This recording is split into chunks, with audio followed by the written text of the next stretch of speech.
chỉ xa hay do có lâu vì chỉ có do nơ khao khao lúc biết giờ chỉ mua có cô vẫn chỉ khao có thế khao ta ta dạy con đi lên no so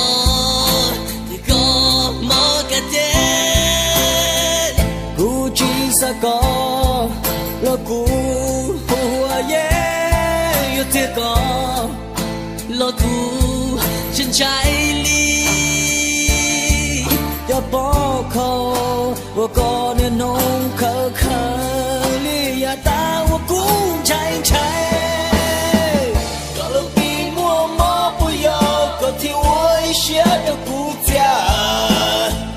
giờ ta lúc biết chỉ mong chạy cụ tự chỉ tao tia,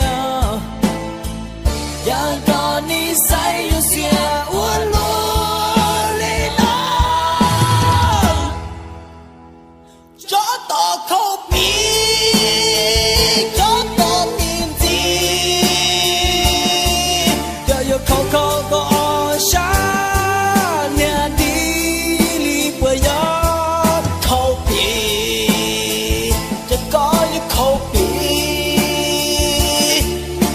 chỉ muốn lấy từ lo tiếc cả lũ đi chạy con chỉ đông xa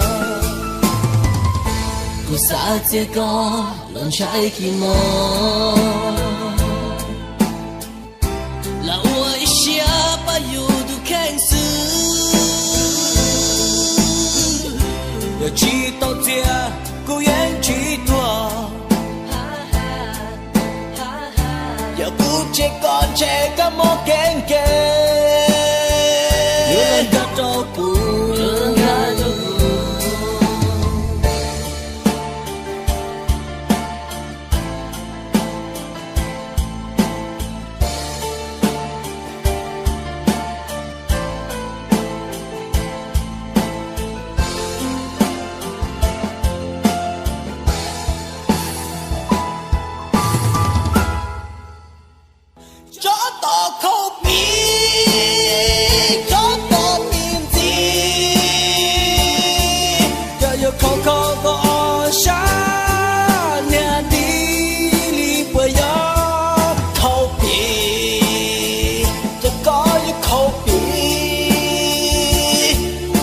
chỉ muốn lấy từ lo tiếc cả lũ đi chạy con chỉ đông xa